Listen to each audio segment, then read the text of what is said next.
Bonjour à tous et bienvenue sur le podcast Cardano français. J'espère que vous allez bien et que votre semaine se termine en beauté. Et quelle semaine ça a été? Alors, on voit le prix de Bitcoin est aux alentours de 70 dollars.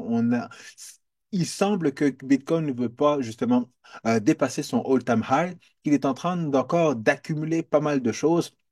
Mais ce qu'on peut dire, c'est qu'encore une fois, comme je vous le dis, toutes les phases d'accumulation sont toujours lorsqu'on rajoute du bois sur un feu et qu'on essaye d'étouffer le feu. À un moment donné, le bois va commencer à brûler et les flammes vont commencer à se déchaîner.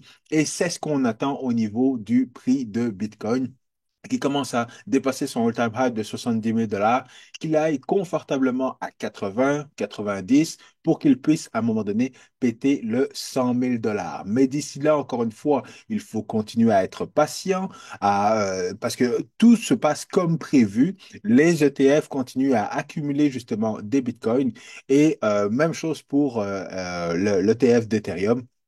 Et donc, tranquillement, qu'on commence à voir des prédictions justement de 22 000 dollars pour Ethereum et ainsi de suite. Donc, dans cet épisode, je vais évidemment parler beaucoup plus de Cardano, mais je vais avoir également un autre épisode dans lequel je vais parler justement de Bitcoin et des Bitcoins maximalistes parce que je ne peux pas me retenir là. Depuis justement que l'ETF d'Ethereum a été approuvé, les Bitcoins maximalistes sont vraiment spéciaux, mais je vous réserve ça pour un autre épisode. Donc, si vous aimez toujours le contenu de mon podcast, n'oubliez pas de smasher bien fort le bouton like, abonnez-vous à la chaîne YouTube et partagez cet épisode avec le plus de monde possible. Alors, comme vous le voyez, Bitcoin est toujours numéro un, bien entendu, Cardano numéro 10. Et je vais parler un petit peu de tonnes dans cet épisode-là. Et encore une fois, Solana. Donc, pas grand-chose, pas de grandes nouvelles, pas de grandes surprises au niveau justement du marché. Euh, Ce qu'on a su également, on a eu beaucoup de news dans le dernier Cardano 360, donc la revue mensuelle de Cardano du mois de mai. Ce qu'on a eu de l'information par rapport à Intersec et la gouvernance. Donc ça, évidemment, c'est super important parce qu'on sait c'est la prochaine mise à jour, la grosse mise à jour qu'on attend au niveau du projet Cardano. Et si vous voulez avoir les dernières informations, je vous recommande encore une fois le site d'Intersec parce que c'est là que justement on va avoir les informations sur la gouvernance, les différentes, pas nécessairement les hard forks qui vont arriver, les mises à jour, mais le budget et ainsi de suite. Donc c'est intéressant de commencer à se familiariser justement avec les différents concepts de gouvernance, DREP, Constitution, le comité constitutionnel et ainsi de suite. Donc c'est là qu'on va commencer avec quelques nouvelles justement. La première nouvelle, c'est quelque chose qui avait été spécifié et je voulais déjà même mentionner à plusieurs reprises le fait que justement Cardano veut se comparer dans le fond à des institutions décentralisées, des gouvernances décentralisées comme Linux, la fondation de Linux et même la fondation de Hyperledger. Donc on voit que justement ils sont entrés dans un partenariat, non pas Cardano, mais Intersect, dans le fond, ce member-based organisation dans l'écosystème de Cardano, c'est justement familiarisé et a été a développé un partenariat stratégique avec justement ces deux institutions. Donc, on voit évidemment que ce sont Hyperledger. Pour moi, c'est pas, je trouve ça quand même assez bien, mais surtout au niveau de Linux, parce qu'on voit que Linux, la gestion de la gouvernance pour pouvoir savoir bon, bah, comment continuer à faire évoluer le projet, évoluer la blockchain et ainsi de suite, ils vont pouvoir aller chercher beaucoup d'informations auprès de la fondation Linux. Et donc, je trouve que c'est une très bonne collaboration entre ces différents joueurs. Hyperledger, bon, je ne sens pas vraiment trop l'importance d'Hyperledger, mais c'est très très bien également d'avoir cette collaboration. Pourquoi? Parce qu'encore une fois, l'adoption des entreprises va plus passer par des outils, des infrastructures d'Hyperledger avant d'aller justement vers les blockchains publiques. Donc, encore une fois, c'est bon de bien se placer stratégiquement justement dans ces différents écosystèmes-là. Mais on parle aussi beaucoup de gouvernance. On a beaucoup parlé de gouvernance, notamment avec le MVP, le MVG qui va arriver bientôt. Et vous le savez, on en a parlé dans le Cardano, dans la revue mensuelle du Cardano. il va, le processus, dans le fond, pour avoir ce comité constitutionnel est déjà mis en place. Alors, un comité constitutionnel, qu'est-ce que c'est? C'est un comité qui va être par intérim, qui va starter justement les travaux de gouvernance de la blockchain Cardano. Les gens vont être, les trois membres vont être élus pendant un an et par la suite, il va y encore avoir d'autres votes pour pouvoir élire d'autres personnes, d'autres institutions de ce comité-là. Alors, vous le voyez, les dates, les enregistrements ont commencé le 28. Dans quelques jours, on va avoir justement la fin des enregistrements, on va avoir le snapshot, et puis il va y avoir le vote, et puis les trois personnes ou les trois institutions vont être sélectionnées comme faisant partie du comité constitutionnel. Et ce comité constitutionnel, qu'est-ce que ça va faire? Comme je le disais, ça va aider à la gouvernance de Cardano, notamment pour le budget, pour diviser, savoir les changements qu'on va faire et ainsi de suite et ainsi de suite. Mais ce qui va être important, c'est que justement, on va attendre le prochain hard fork, donc la prochaine mise à jour de Cardano pour la gouvernance. Alors, ça va se dérouler en deux étapes. Il va y avoir une première étape avec un premier hard fork qui va permettre justement au D-Rep, au D-Web de pouvoir s'enregistrer sur la blockchain et de pouvoir recevoir de la délégation.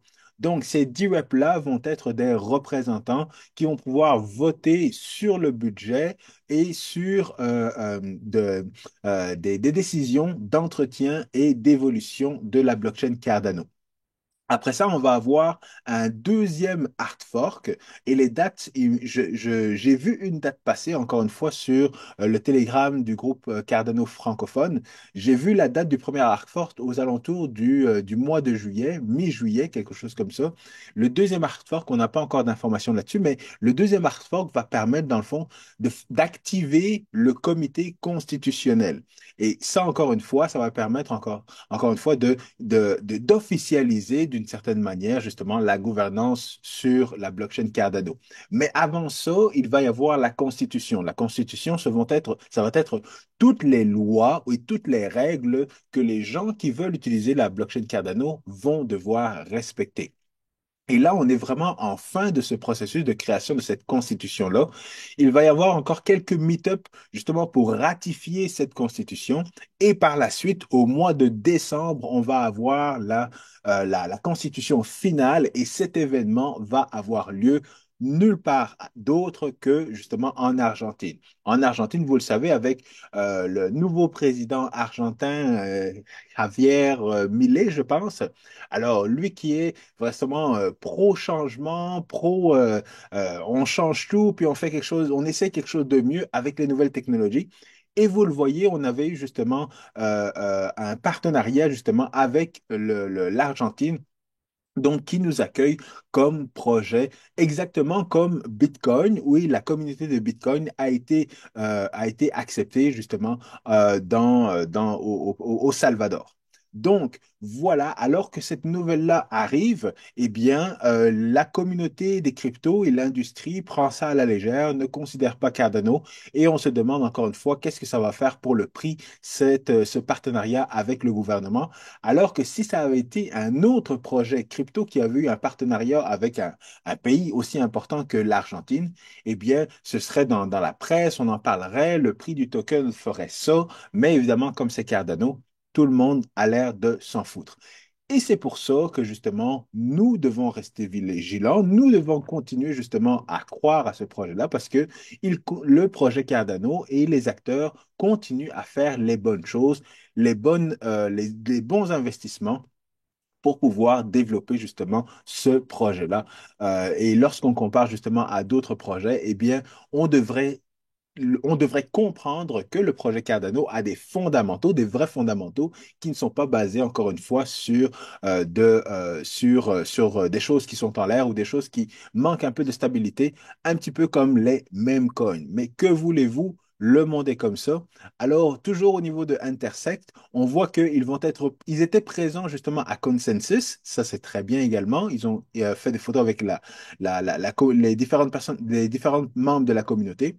Mais quand on voit On voit surtout au niveau de la gouvernance, avec Centronet et tout ça, la participation, on voit que les chiffres sont quand même assez intéressants, avec beaucoup d'utilisateurs qui étaient sur le testnet, donc 2006, 2166. Et ça, si on compare, ben si on se rappelle Shelly, il y avait un petit nombre d'utilisateurs sur Shelly qui a participé justement au testnet de Shelly et ainsi de suite. Mais après ça, quand on est arrivé sur le mainnet, eh bien, il y a eu beaucoup plus d'utilisateurs qui ont commencé à déléguer. Il y a eu beaucoup plus de SPO qui sont arrivés sur le mainnet et ainsi de suite.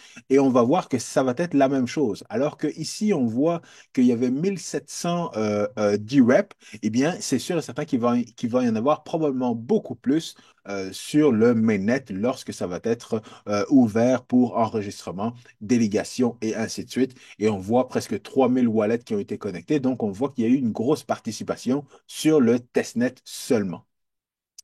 Alors, après ça, eh bien, rapidement, RealFi, c'est une nouvelle compagnie dont je voulais parler et qui rejoint évidemment les finances réelles, surtout justement en Afrique.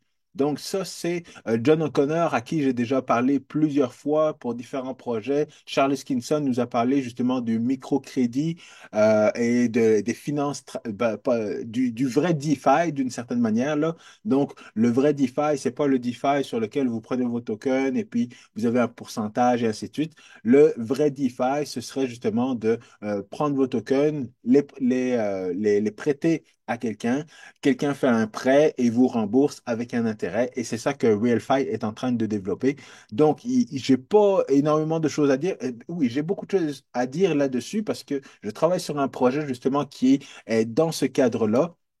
Mais je suis encore loin d'être prêt. On a encore beaucoup de choses à mettre en place. Mais je sais que Real Five va nous aider, va nous supporter, notamment dans ce projet-là, en Afrique notamment. Alors, vous l'avez entendu, autre nouvelle, le FC Barcelone qui a décidé de vouloir tester, dans le fond, la blockchain Cardano. Alors, c'est quelque chose d'assez assez difficile pour moi. Pourquoi? Parce que je suis pas un fan de Barcelone. Moi, je suis un Real Madrid. Alors, je sais que ça va faire ce sera pas un consensus en termes de commentaires et dans la communauté. Mais Barça-Real, c'est une rivalité qui existe depuis que je suis tout jeune, là. Mais bref, tout ça pour dire que le Barça, justement, c'est Barça Vision. Donc, c'est pas exactement le FC Barcelone, mais c'est ceux qui s'occupent de gérer la communauté, les fans du club. Et donc, c'est quelque chose de très gros quand même. Donc, qu'est-ce qu'ils ont fait? Ils ont mis une proposition dans Catalyst, dans le fond, pour pouvoir avoir du financement pour créer une infrastructure. Cette infrastructure va permettre le développement d'applications, notamment pour les fans de Barcelone, mais par justement la communauté de Cardano. Donc, c'est super quand même intéressant. Mais malheureusement, il y a toujours des critiques qui se demandent ben, pourquoi est-ce qu'ils ont besoin d'argent pour développer justement quelque chose. Et ce qu'il faut savoir, c'est que un club de soccer, là, un club de foot, ça fait pas nécessairement d'argent. C'est exactement la même chose qu'un club de NBA et tout ça. Ça fait pas nécessairement des revenus. On ne devient pas riche avec un club de football ou un club de basket ou peu importe, là. Donc, les revenus, il faut aller les chercher. Et ce qu'il y a de bien, c'est ce que justement quelqu'un a répondu. Je pense pas que j'ai le tweet ici, là, mais un membre de la communauté a répondu que regarde, c'est un gros club qui choisit dans le fond la blockchain Cardano pour vouloir développer un projet. Et donc on a deux choix. Soit on leur dit non, vous êtes censé avoir assez d'argent, puis on va rien savoir de vous. Et à ce moment-là, qu'est-ce qu'ils vont aller faire? Ben, ils vont juste aller dans une autre communauté, dans un autre écosystème.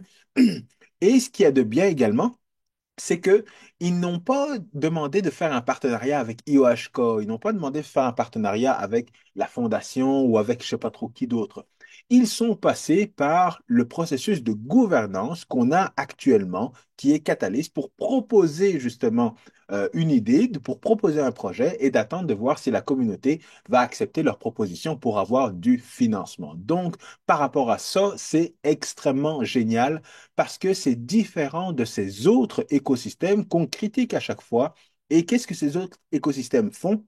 Ils payent justement des entreprises, ils payent des projets pour qu'ils puissent développer sur leur plateforme, alors que ça devrait être le contraire. Si on a du financement, si on a une trésorerie, c'est pour financer ce genre de projet-là avec justement des institutions comme le FC Barcelone. Et en fait, dans le fond, si la communauté est d'accord, eh bien, on passe par ce processus-là. Et le processus est un bon processus qui, je l'espère, va fonctionner pour eux. Et dans le fond, une fois qu'ils ont justement leur financement, et c'est là qu'ils vont commencer à développer, et ça fait en sorte que, justement, ils vont rester dans cet écosystème. Plutôt que de devoir payer quelqu'un et lui dire, voilà, je te donne de l'argent, développe ton application, eh bien non, fais la demande. Si la demande est bonne, eh bien à ce moment-là, tu vas recevoir ton financement. C'est une manière de faire qui permet de justement retenir beaucoup de personnes et beaucoup d'institutions plutôt que de les payer, parce qu'une fois qu'on arrête de les payer, qu'est-ce qu'ils font? Eh bien, ils s'en vont pour aller dans un autre écosystème. Donc, personnellement, j'ai lu la proposition. C'est quelque chose de très, très bien. Ils ne demandent pas tant d'argent que ça en plus. Ils demandent 1 million de dollars. 1 million, oui, oui, oui, c'est ça, 1 million de dollars. Et c'est 200 et quelques mille EDA. Oui, on a le chiffre ici. Non, dans le fond, c'est 2 millions d'EDA. Et c'est ça, j'avais calculé rapidement, mais il me semble que ça donne 1 million de dollars pour développer leur application, ce qui n'est pas tant que ça, encore une fois, là. Et on est justement au début du bull run, fait que ce million-là, ça deviendrait un 500 000. Ça va revenir à rien du tout, là. Donc, autant leur donner leur argent là maintenant. Avec le bull run, les aides qu'on va leur donner, ça va faire beaucoup plus d'argent. Et justement, on faut juste espérer qu'ils livrent la marchandise, mais ils sont bien encadrés dans le fond. Ils sont encadrés avec des compagnies de Web3. Il y a également NMaker qui fait des NFT sur la blockchain Cardano et tout ça. Donc, ils sont assez bien encadrés et je ne vois pas pourquoi la proposition devrait être refusée, mais on va croiser les doigts pour que ce soit le cas. Alors, dernière nouvelle que je voulais partager avec vous, Revivo. Alors, Revivo, c'est justement cet événement blockchain euh, qui est parti par la communauté justement de Cardano. Et ce que j'apprécie justement, c'est que c'est une communauté, c'est un événement spécifiquement justement pour les NFT sur la blockchain Cardano, mais ils ont compris que justement la communauté, ça doit être, ben, ça doit pas être, ça doit être, il doit y avoir une interopérabilité, pas juste au niveau technologique, mais au niveau des événements également. Donc, lorsqu'on regarde justement les différents sponsors et tout ça, ben, on voit beaucoup de projets de l'écosystème de la blockchain Cardano, mais on en voit d'autres également. On voit VeChain, Internet Computer, Algorand, on voit Ergo, ben ça c'est dans l'écosystème, Shapeshift qui ont leur propre blockchain et tout ça. Donc on voit beaucoup Bitmain, qui est justement la grosse compagnie de mining Proof of Work, alors que Cardano est Proof of Stake et tout ça. Donc, ce qu'ils ont fait, c'est qu'ils ont invité beaucoup, beaucoup, beaucoup de partenaires, beaucoup de sponsors, justement, vont être à l'événement. Et c'est ça qu'il y a de super par rapport à cet événement-là qui va avoir lieu au mois d'août.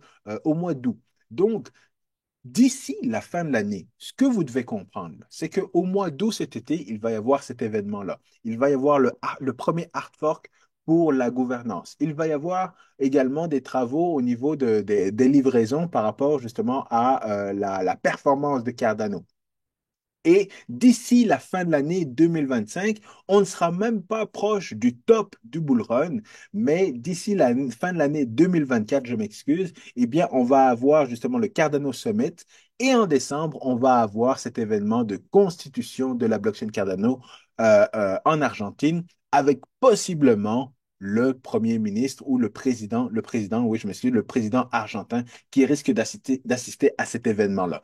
Et si ça ne fait pas décoller le prix justement de Cardano d'ici la fin de l'année 2024, début d'année 2025, eh bien, je ne sais pas qu'est-ce qu'il va falloir de plus.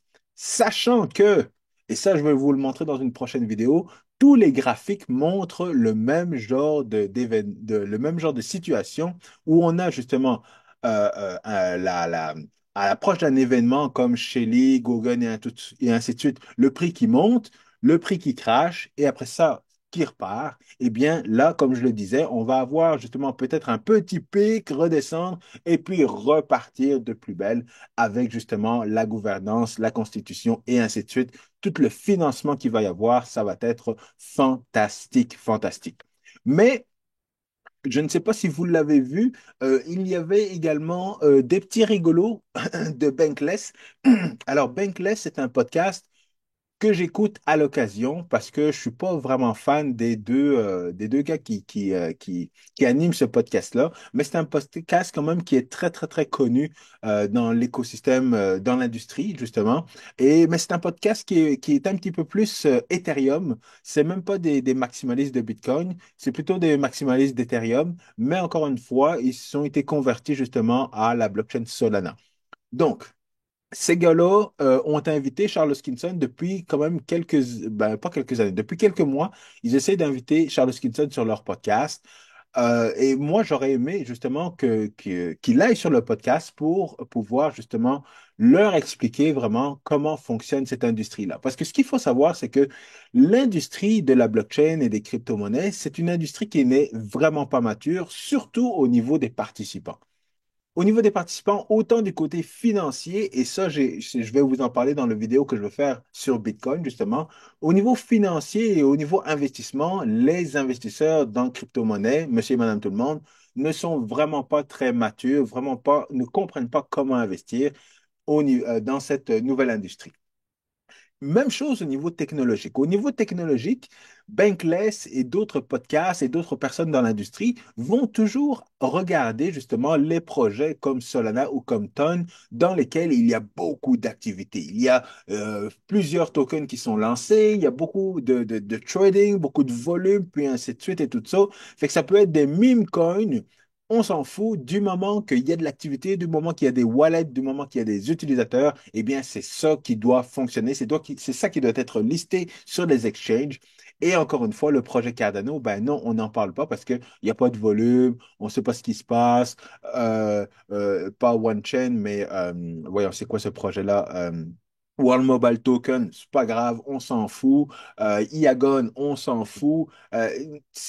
Parce qu'il n'y a pas beaucoup de choses qui se passent alors que ça devrait être le contraire. Et c'est drôle parce que si on regarde justement ces différentes blockchains-là, comme Ton, justement, Ton, ou commençons même par Solana, comme je vous le disais, Solana, c'est le fun parce que justement, il y a des millions de tokens qui sont lancés sur la blockchain Solana, il y a plein de meme coins, les transactions coûtent rien et tout ça, mais Solana, quand c'est basé sur rien du tout de solide, eh bien, à un moment donné, ça s'arrête.